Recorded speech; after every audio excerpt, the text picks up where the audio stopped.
Welcome to the 2-minute warning interview series, where we take a detailed but rapid dive into what is happening and perhaps most importantly, what should be happening in the global energy transition, especially in the Middle East and the surrounding area. My name is 𝗓𝗶𝗶𝘀𝗶. I'm the director of the Energy Transition Dialogues at Gulf Intelligence.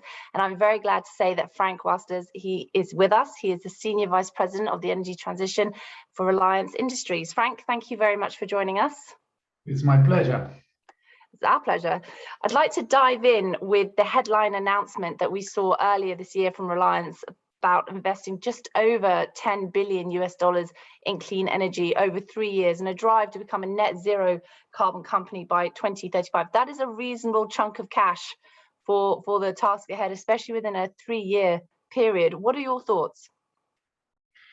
Well, I mean, it sounds like a lot, but at the same time, one of the things that you need to have in this industry is scale. And if you look at, if you break it down, what we're trying to do is we're trying to build an entire value chain, starting with solar, then hydrogen, then we're going to produce trucks that use hydrogen.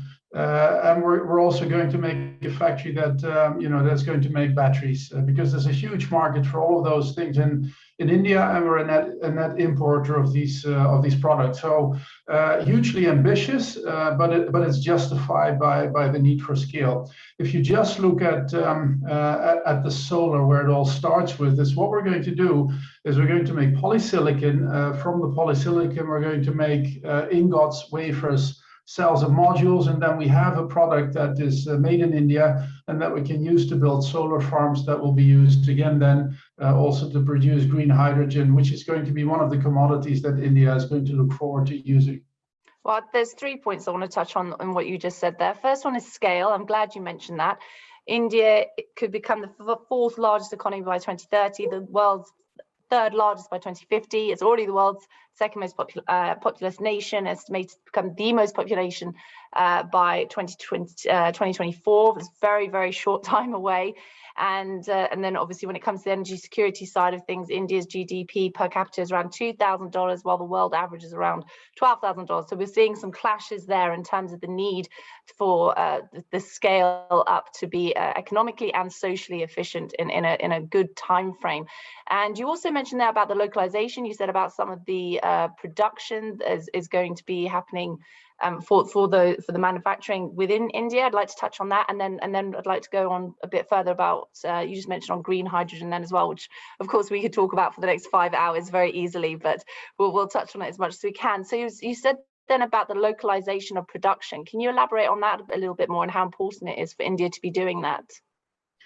Yeah, so basically, I mean, India, as you rightly say, it's a great and growing market. A huge number of people, more than 1 billion and growing, and also the energy consumption is growing as the economy is growing, and people start to use more modern types of energy. And in the future, that energy is going to be renewables, and you have to start with solar.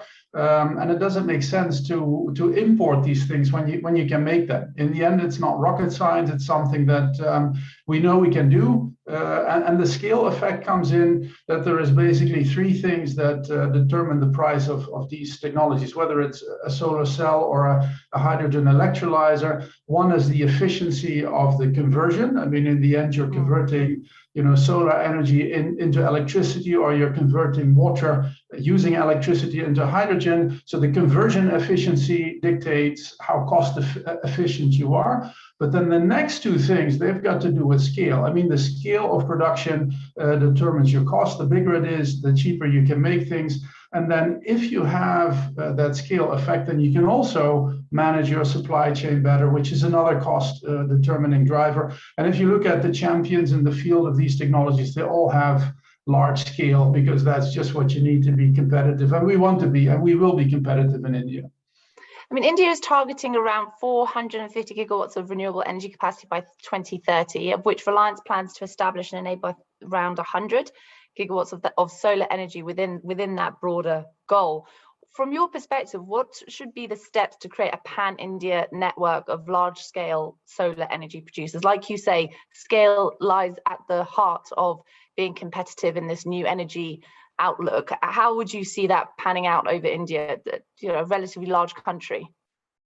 Yeah, well, first of all, we have to start with the first step, because I mean the reality is that at the moment India does produce some renewable energy technology, but nothing at global scale, and that's something that we want to do. So we have to start with the first thing. We have a piece of land available to us. We have also the first power available to us, so that we can start building a polysilicon refinery, which is the base material of solar cells. So that is project number one. And then consecutively, we're going to build factories to make solar ingots, wafers, cells, and modules. And all of that, we have to start from scratch, because at the moment there's nothing there. So what we're going to do is we're going to select a technology that's future-proof, that is already at scale to start with. But then immediately we know that if we master that first step, that we will continue to scale, to build out and scale up further, because the demand, the numbers that you've mentioned, they're so big that we need all the capacity that we can get our hands on, and it's also part of the drive. Pardon? Say that again. I said, and more probably. Yes. So it's all part of the Indian government's drive, making India become less dependent on imports. And if this is something that you can make, I mean, you should. And this is certainly something that we're doing. As you say, you have the pieces of land at the moment. There is nothing there. If we imagine fields of just dirt and grass right now, and then the completion of these factories, and very much that first meaningful step towards getting this value chain up and running, how long are we thinking between dirt to completed factory? What's the rough timeline? I mean, that's something that we're trying to better understand right now, but I think within the next 2 to 3 years you'll see product. And in terms of the talent as well, to get this value chain up and running, and these big projects, and the R&D involved, and the financial liquidity involved, I mean, it's huge. It's a huge challenge ahead, and as you say, a very necessary one. With the local resources, is it echoing very much the global challenge when it comes to talent and having enough talent available? Will we be seeing a big impulse on that side? Well, it depends. I mean, there's obviously even Reliance, the company, ourselves, we have 100,000 people working with and for us. Obviously, some of the expertise that is required to build these factories, is highly specific, and the talent pool internationally is indeed somewhat stretched. However, that is what we're doing right now. We're talking to potential partners. We're looking for people. We're hiring as we speak. So yes, it's not without its challenges, but it's certainly doable. And when would you anticipate a pan-India network of large-scale solar energy producers, an efficient network that dramatically improves the energy security for India, dramatically reduces the need for imports as well? What kind of time frame are we talking about? Of course, we're not talking 5-7 years. That would be too good to be true, I'm sure. But how, in terms of decades, are we talking mid-2030s, early 2030s, later? I would say early 2030s. I mean, obviously, we need a couple of years to build, the factory and the supply chain, etc., and then we need to, expand that. So you're talking whatever 5 to 10 years before you have, meaningful gigawatt scale product in the market in India. But the moment you have that, you will start deploying, solar, everywhere in the country.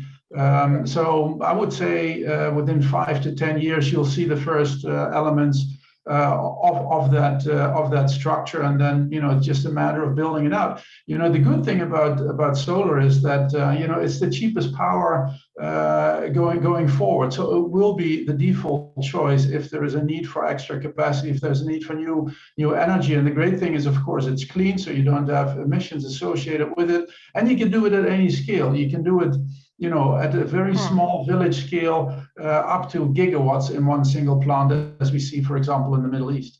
And of course, it's a major part of budding green hydrogen market, which the government of India has expressed particular interest in, and has certainly said they see it as a market of the future. They see it as a market they really want to get involved in. We have India talking to other countries worldwide, including ADNOC just across the water in the UAE, about how can we collaborate, how can we set up potentially an import-export link, how can we set up more R&D efforts as well. So that it all feeds into that as well. How do you see that relationship developing with green hydrogen between India and Arab Gulf countries?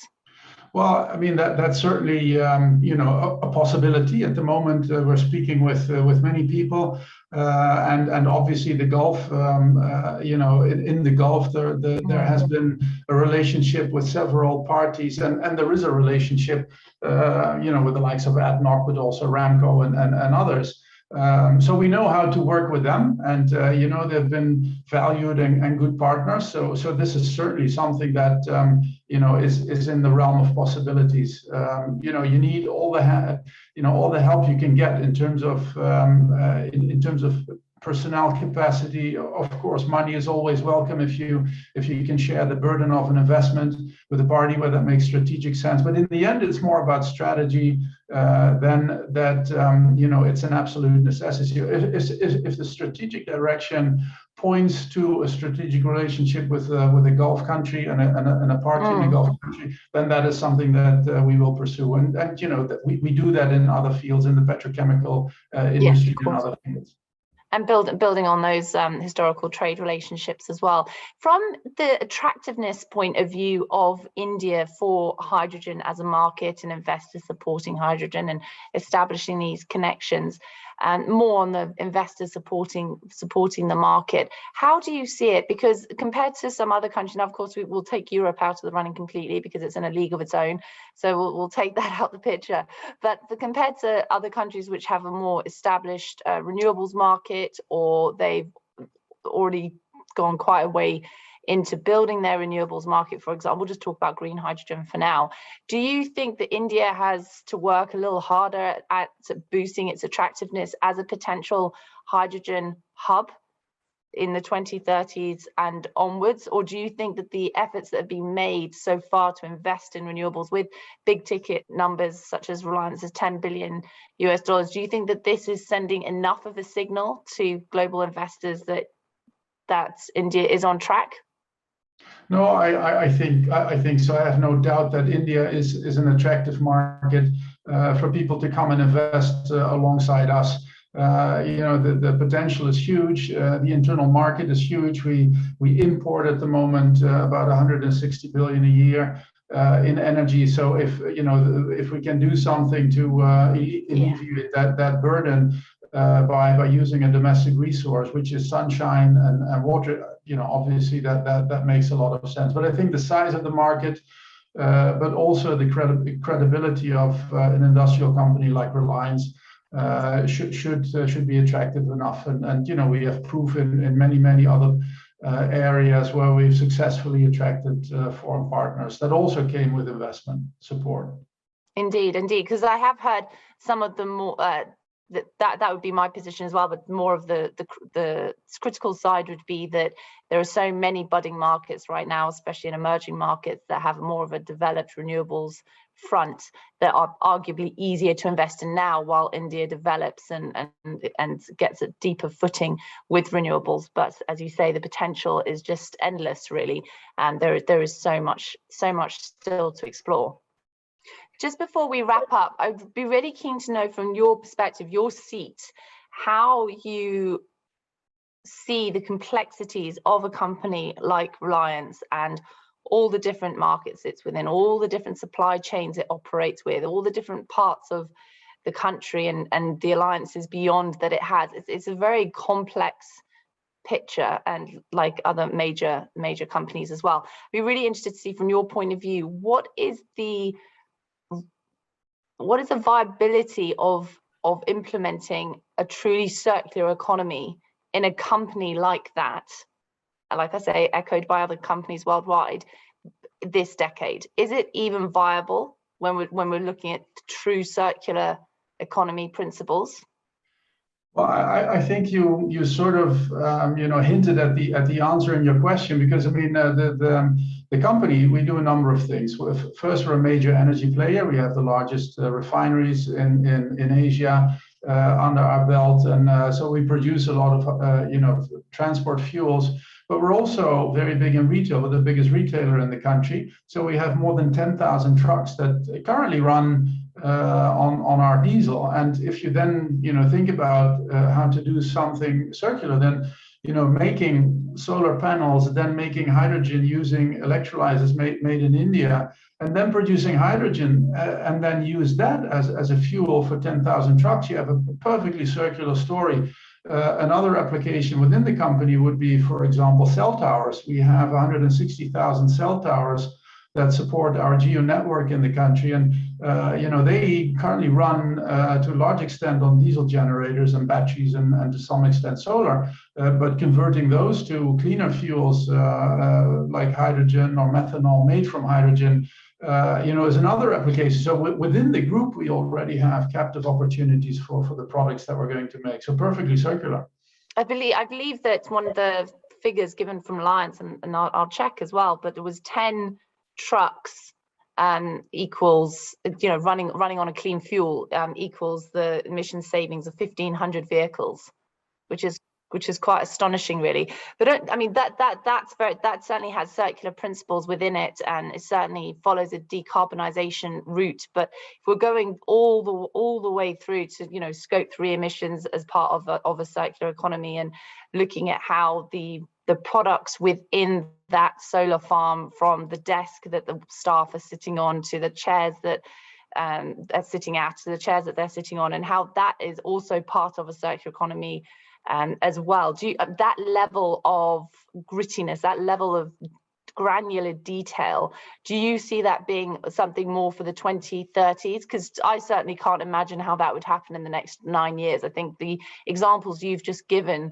are huge positive steps alone, let alone, and then going on to those granular details would be a 2030s outlook for me. What do you think? Well, I mean, there's a number of elements to that. I think if you look at the global landscape, and we're not we're one company, but of course there's many within different regulatory regimes, etc. I think there's a growing recognition that climate action is not a luxury, it's a necessity. I mean, that's also part why we have announced our climate targets, etc. And then at what point in time do you indeed go from scope 1 to 2 to 3 emissions and start to deal with those kind of issues? I think in the end, like everybody else, there will be a level where you have to get into that, especially if you're an energy player.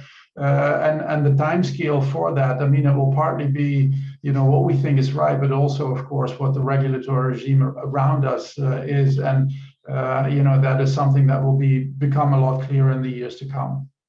Excellent. Frank, thank you very much for joining us. We've touched on so many topics, each of them just the tip of the iceberg. We could have gone into green hydrogen, circular economy, clean fuels, the talents issue. We could have gone into each of these for a couple of hours per topic. So thank you very much for helping us get through this and covering so many areas in such a short amount of time. And we hope you join us again soon. Thank you. Thank you very much.